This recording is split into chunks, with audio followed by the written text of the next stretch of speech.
Hello students, जैसा कि आप जानते हैं कि हमारे हिंदी व्याकरण की क्लास में हम शब्द विचार पढ़ रहे हैं। ओके, हम शब्द विचार पढ़ रहे हैं। तो हमने कल की क्लास में, पिछली क्लास में हमने शब्द विचार शब्द के 3 आधार पे हैं: उत्पत्ति के आधार पर, बनावट के आधार पर और प्रयोग के आधार पर। तो हमने उत्पत्ति के आधार पर इनके 4 टॉपिक को हमने पढ़ा था। तो उत्पत्ति की, जैसा कि आप देख रहे हैं कि उत्पत्ति के आधार पर तत्सम, तद्भव, देशज, विदेशी, हमने इन सब के बारे में कल पढ़ा था। आज हम बनावट के आधार पर जो है उसके बारे में हम जानेंगे। उनके 3 हैं, तो उनके बारे में हम पढ़ेंगे कि उनकी परिभाषा, उनके उदाहरण। आज का हमारा अगला क्लास बनावट के आधार पर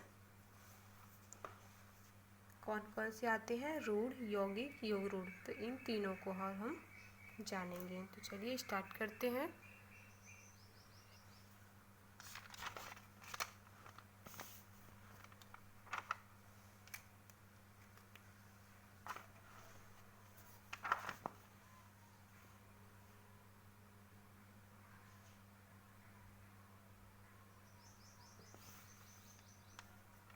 बनावट के आधार पर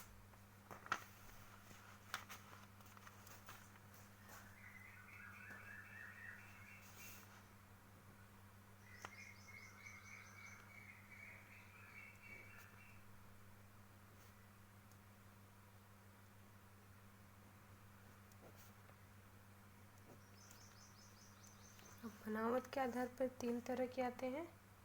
पहला है रूढ़।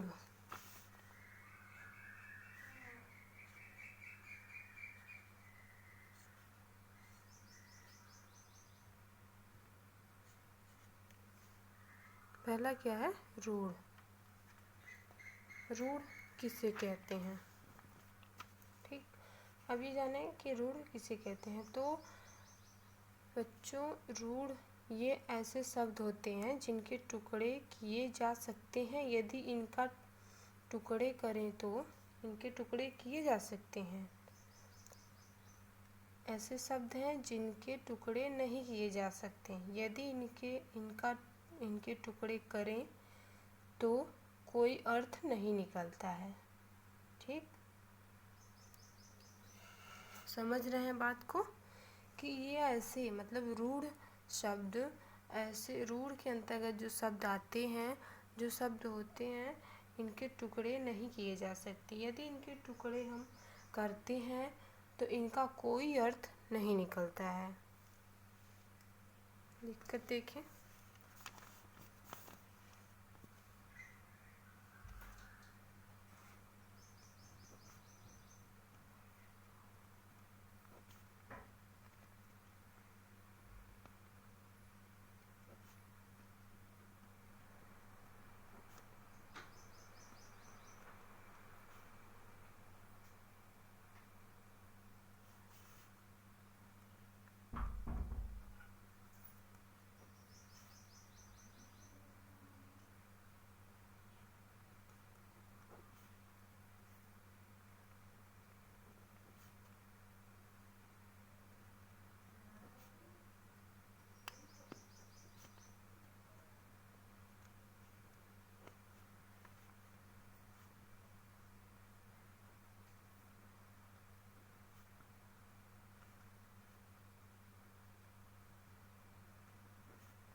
देखिए आप कि जैसे यहाँ पे है कि ये ऐसे, मतलब ये ऐसे शब्द होते हैं जिनके टुकड़े नहीं किए जा सकते।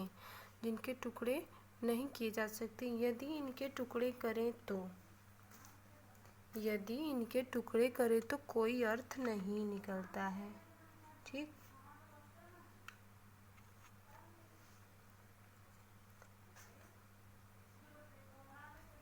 जैसे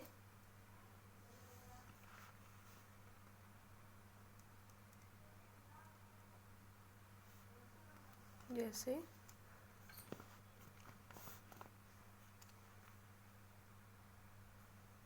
घर, जल, फूल,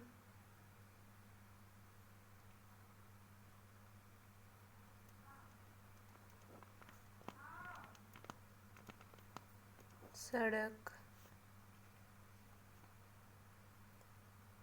आदि।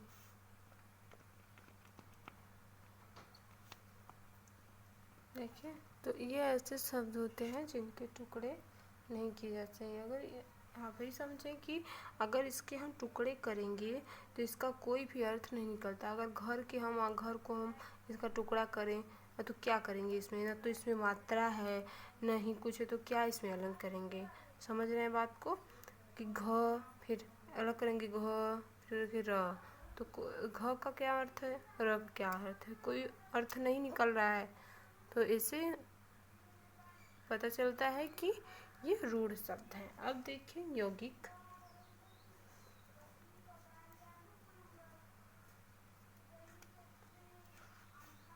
दूसरा है यौगिक।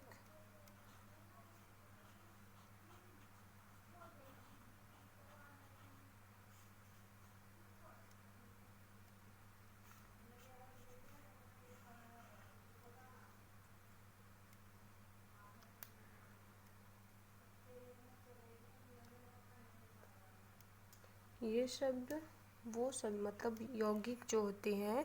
अब ये जाने कि यौगिक ये शब्द दो शब्दों के योग से बनते हैं। यौगिक, योग का मतलब है जोड़। ठीक, तो ये शब्द दो शब्दों के योग से बनते हैं, जोड़ से बनते हैं। योग का अर्थ है जोड़। अतः दो शब्दों का जोड़ से बने ऐसे शब्द जो सार्थक हैं यौगिक कहलाते हैं। इसके टुकड़े नहीं किए जा सकते। ठीक है, इसके टुकड़े नहीं किए जा सकते।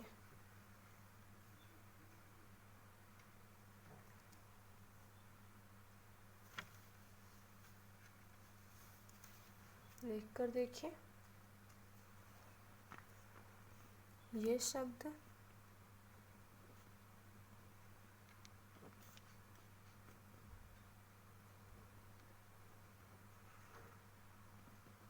दो शब्दों के योग से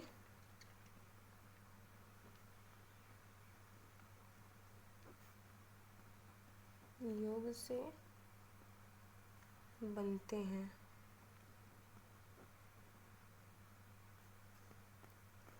योग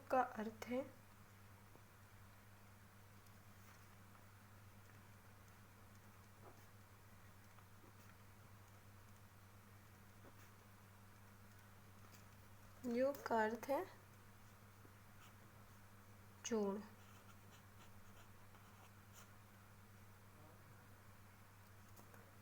अतः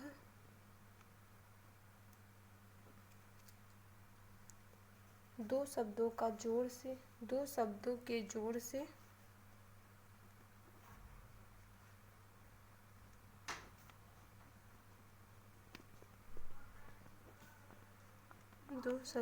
जोड़ से बने ऐसे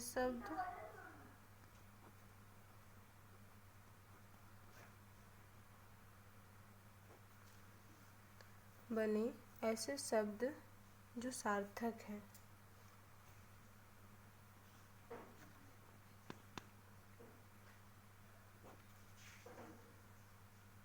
जो कि सार्थक हैं, यौगिक कहलाते हैं।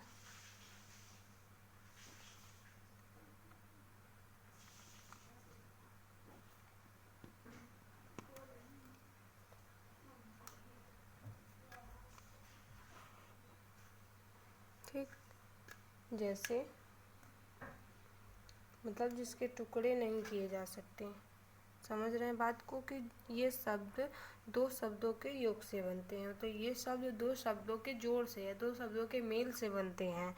योग का अर्थ होता है जोड़, योग का अर्थ होता है जोड़, तो दो शब्दों को जोड़ने से ही ये शब्द बनते हैं। तो अतः दो शब्दों के जोड़ से बने ऐसे शब्द जो सार्थक हैं, मतलब उनका कोई अर्थ है। सार्थक और निरर्थक हम पढ़े थे, जिसके अर्थ निकलते हैं उसे हम सार्थक कहते हैं, जिसका कोई अर्थ नहीं निकलता उसे हम निरर्थक कहते हैं।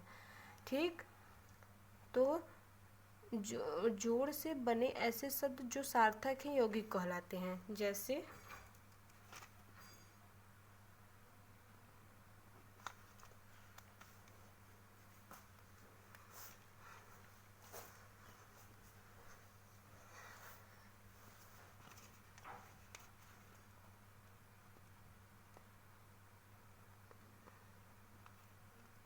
विद्या, धन, आलय, विद्यालय।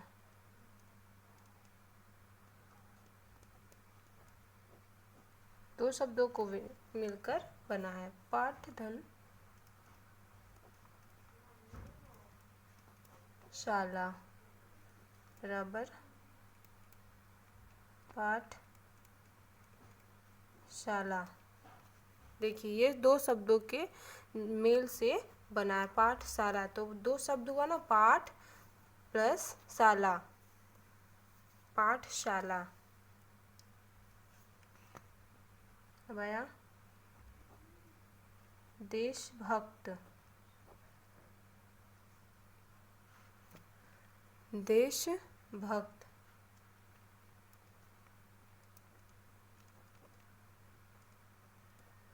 देश और भक्त दो शब्द हैं, इसमें दोनों को जोड़ा गया है तो हुआ है देशभक्त। इसी को यौगिक कहते हैं, दो शब्दों का जोड़, इसे ही हम यौगिक कहते हैं। चलिए आगे बढ़ते हैं योग रूढ़ के बारे में। तीसरा है हमारा योग रूढ़।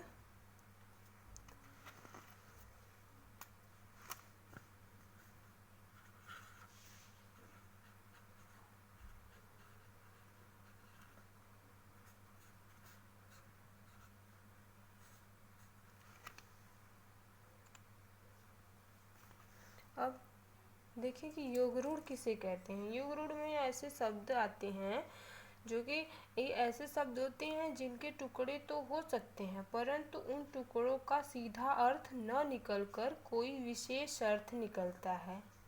ठीक, ये शब्द मतलब योग रूढ़ के शब्द ऐसे शब्द होते हैं जिनके टुकड़े तो हो सकते हैं, परंतु उन टुकड़ों का सीधा अर्थ नहीं निकलता है, बल्कि कोई और दूसरा अर्थ, विशेष अर्थ निकल जाता है। तो चलिए देखें। ये ऐसे शब्द होते हैं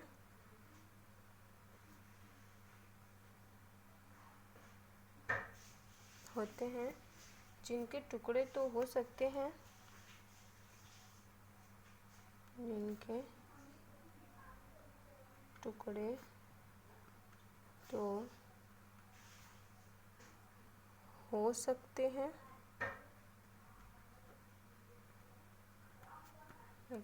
परंतु उन टुकड़ों का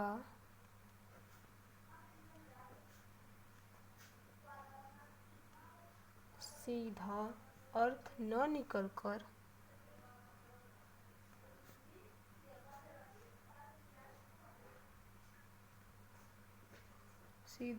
न निकलकर कोई विशेष अर्थ निकलता है।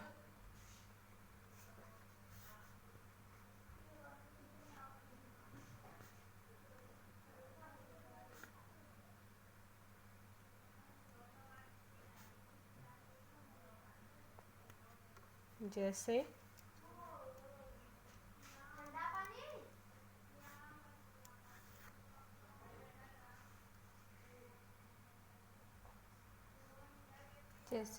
पंख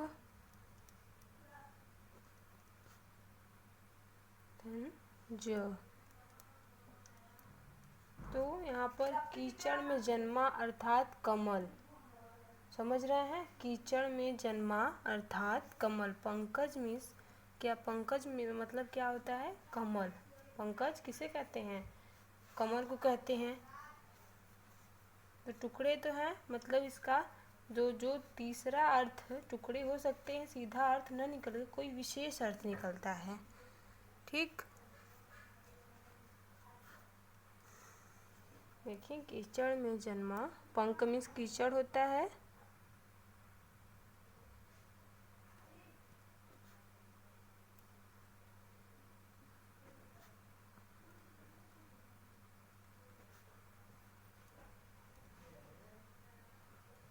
कीचड़ में जन्मा अर्थात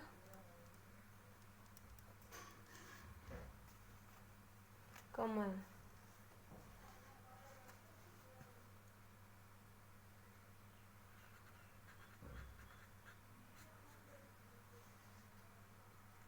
अब जैसे है अगला नीलकंठ,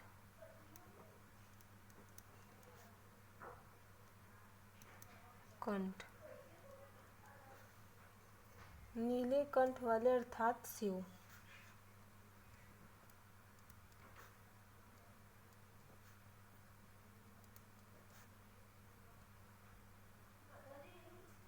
अर्थात शिव।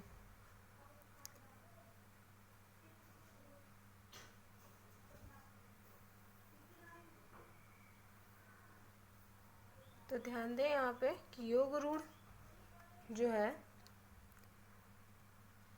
ऐसे शब्द होते हैं जिनके टुकड़े तो हो सकते हैं, परंतु उन टुकड़ों का सीधा अर्थ न निकलकर कोई दूसरा अर्थ निकलता है। तो जैसे दूसरा अर्थ निकला, इसका सीधा अर्थ क्या हुआ, कीचड़ में जन्मा। तो कीचड़ में जन्मा क्या अर्थ उसका है, कुछ कमल, कीचड़ में जन्मा कमल। नीलकंठ, तो नीले कंठ वाले, इसका सीधा अर्थ हुआ नीले कंठ वाले। तो नीले कंठ वाले मतलब क्या, कौन होते हैं, शिव अर्थात महादेव। ठीक है, शिव, शंकर, महादेव, कुछ भी कहिए। तो इसके जो है सीधा अर्थ हुआ इसका नीले कंठ वाले। तो इसका कोई नीले कंठ वाले, इसका भी कोई अर्थ होगा, होगा ना, तो शिव। ठीक, ऐसे ही हम योग रूढ़ समझते हैं कि इसका जो टुकड़े होते हैं लेकिन इसका सीधा अर्थ कोई सीधा अर्थ न निकलकर कोई विशेष और विशेष अर्थ निकलता है, इसे ही कहते हैं।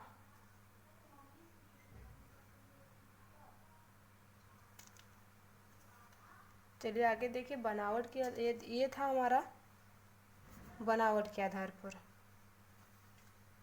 ये हमने पढ़ा इसे। ये कौन सा था हमारा टॉपिक, बनावट के आधार पर। अब हम पढ़ेंगे प्रयोग के आधार पर।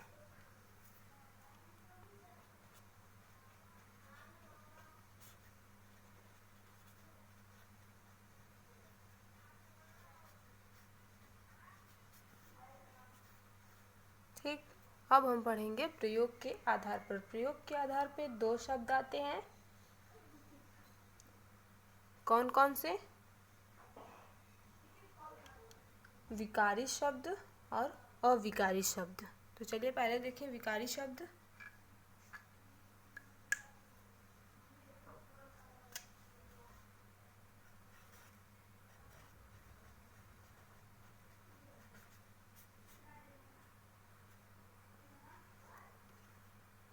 विकारी शब्द कौन से शब्द होते हैं,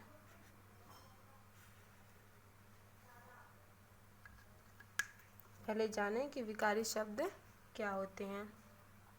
तो विकारी शब्द, इनके रूप में लिंग, वचन तथा काल के कारण परिवर्तन आ जाता है। ठीक,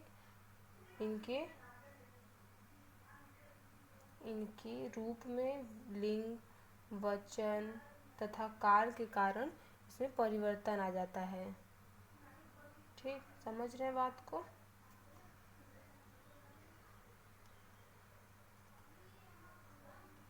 तो चलिए लिख कर समझें।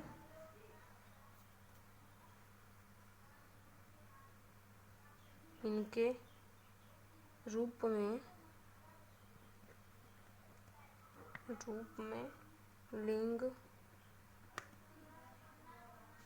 लिंग वचन तथा काल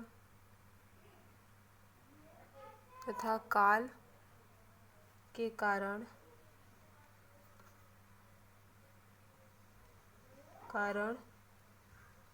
परिवर्तन आ जाता है।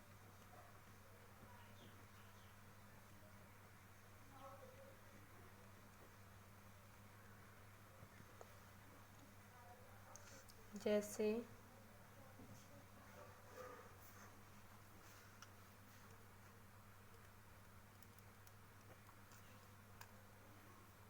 संज्ञा,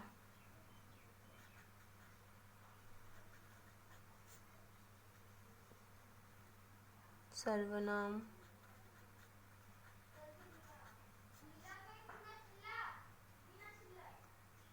विशेषण,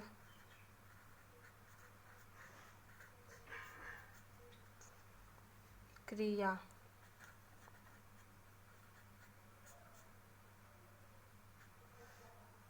ओके, तो यहाँ पे देखिए कि ये ऐसे शब्द हैं जिनके परिवर्तन इसमें इनके रूप में लिंग वचन तथा काल के कारण, ठीक है, काल के कारण परिवर्तन आ जाता है। इतना ही समझे कि आपके सिलेबस में ऐसे इतना ही है। ओके, जैसे संज्ञा, सर्वनाम, विशेषण, क्रिया, इसमें सब में अलग अलग रहता है। उसी तरीके से परिवर्तन आ जाता है। अब जाने अविकारी शब्द कौन कौन से होते हैं। संज्ञा में कैसे शब्द आते हैं, सर्वनाम में कैसे शब्द आते हैं, विशेषण में कैसे आते हैं, क्रिया में कैसे आते हैं शब्द, ये सब आपको पढ़ाया गया है। तो विकारी शब्द ऐसे ही होते हैं। अब देखिए अविकारी।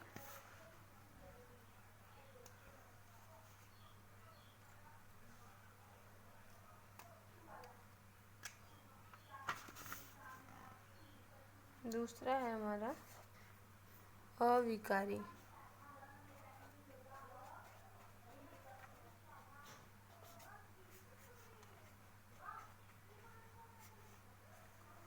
अविकारी शब्द, अविकारी शब्द किसे कहते हैं?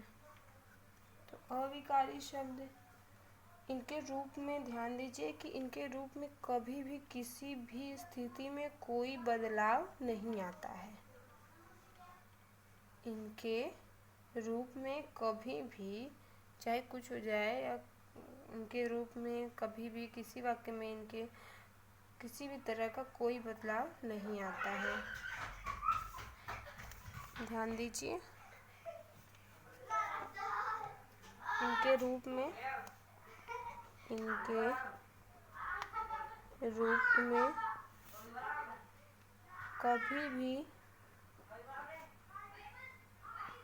कभी भी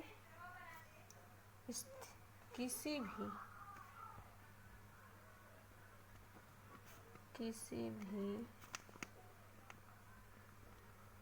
स्थिति में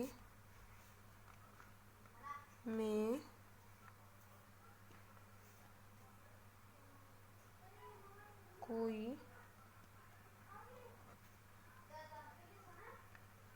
बदलाव नहीं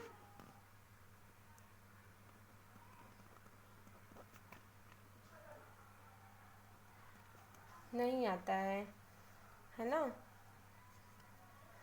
तो ध्यान दें कि इसमें इनके रूप में कभी भी किसी भी स्थिति में कोई बदलाव नहीं होता है। जैसे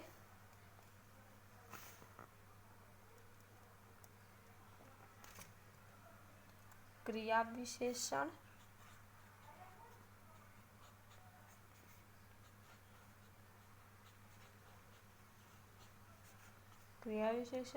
संबंध बोधक,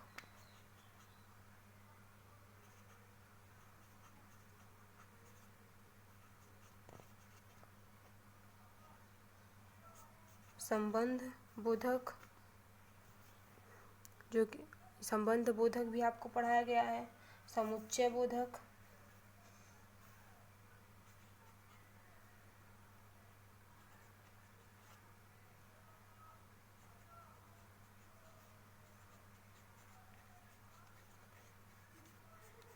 समुच्चय बोधक, ये सब इसके अविकारी शब्द के अंतर्गत आते हैं।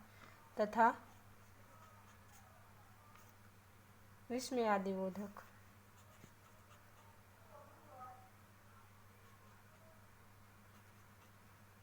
विस्मयादि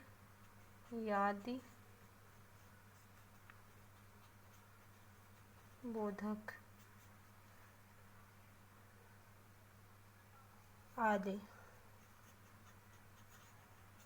ठीक, तो ध्यान दीजिए कि ऐसे शब्द, अविकारी शब्द जो क्रिया विशेषण, संबंध बोधक, समुच्चय बोधक तथा विस्मयादि बोधक, ये शब्द क्रिया अविकारी शब्द के अंतर्गत आते हैं।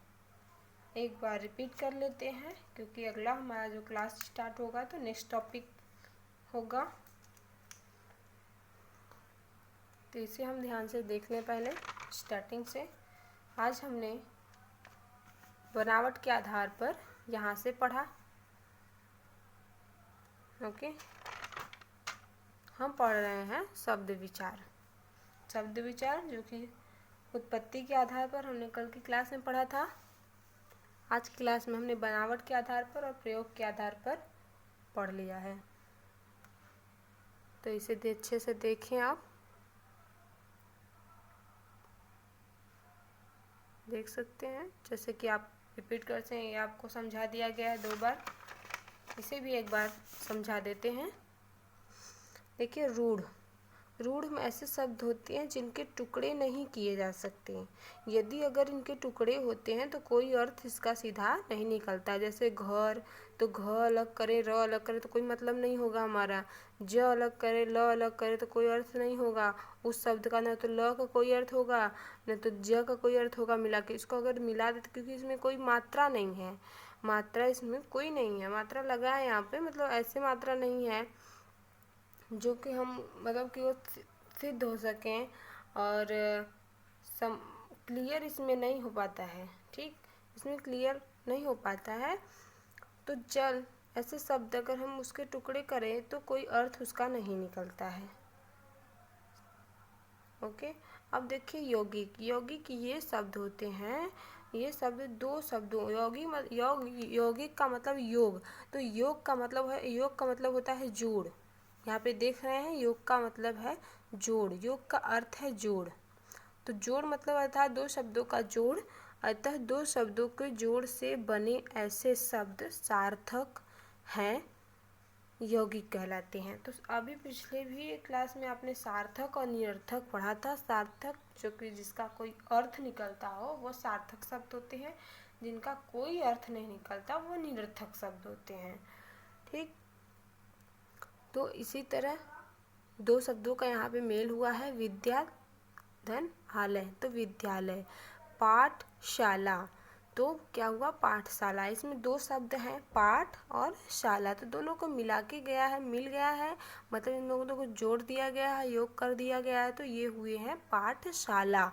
अब है देशभक्त, तो 2 शब्द यहाँ पे, देश और भक्त, 2 शब्द है, दोनों का योग हुआ है, मतलब जोड़ हुआ है ना, इनका जोड़ हुआ है, इसलिए ये यौगिक हैं। अब योग रूढ़, योग रूढ़ में क्या है कि योग रूढ़ जो है वो ऐसे शब्द जिनके टुकड़े तो हो सकते हैं, परंतु उन टुकड़ों का सीधा अर्थ न निकलकर कोई विशेष अर्थ निकलता है। जो तीसरा अर्थ निकलता है उनका कोई विशेष अर्थ निकलता है। तो जैसे पंक धन ज, तो पंकज होता है, तो पंक पहला अगर हम इसको हम अलग कर दिए हैं, पंकज को, पंक धन ज, तो पंक मीन्स होता है कीचड़, ज मीन्स होता है जन्मा, तो कीचड़ में जन्मा, कीचड़ में जन्मा कौन, अर्थात कमल, अर्थात कमल। ऐसे ही यहाँ पर है नीलकंठ, तो नीलकंठ, नील मतलब नीला होता है, कंठ मतलब यहाँ कंठ हमारा जो गले के पास होता है, तो जैसे हम बोलते हैं, है ना, तो नीलकंठ, नीले कंठ वाले अर्थात कौन? शंकर, महादेव, शिव, ठीक है ना। नीले कंठ वाले तो वही है अर्थात शिव। तो उनका अब यहाँ पे देखिए कोई विशेष अर्थ निकलता है ना, यहाँ पे विशेष अर्थ निकल रहा है, जैसे शिव, कमल, है ना। तो ऐसे ही इसमें शब्द से हम योग रूढ़ कहेंगे। अब आता है हमारा प्रयोग के आधार पर विकारी शब्द। पहला है विकारी शब्द। विकारी शब्द में यहाँ पे ध्यान दीजिए कि इनके रूप में लिंग, वचन तथा काल के कारण परिवर्तन आ जाता है ना। संज्ञा, सर्वनाम, विशेषण, क्रिया, ये सब विकारी शब्द के अंतर्गत आते हैं। अब देखिए दूसरा अविकारी शब्द। अविकारी शब्द वो है जो इनके रूप में कभी भी किसी भी स्थिति में कोई बदलाव नहीं होता है या नहीं आता है। तो ध्यान दें, क्रिया विशेषण, संबंध बोधक, समुच्चय बोधक तथा विस्मयादि बोधक। इसमें से आपने सब पढ़ा है, बस विस्मयादि बोधक आप अभी तक नहीं पढ़े हैं, जो कि आपको पढ़ा दिया जाएगा। ओके, अगली क्लास में आपको विस्मयादि बोधक के बारे में बताया जाएगा। तो आज की क्लास में हमने इतना पढ़ा, आप इसे नोट करें, समझें। कोई प्रॉब्लम है आप हमसे पूछ सकते हैं बेहिचक। ओके स्टूडेंट्स, आज की क्लास में इतना ही। नेक्स्ट टॉपिक के साथ हम कल मिलेंगे। Okay, good day. देख लीजिए। ओके।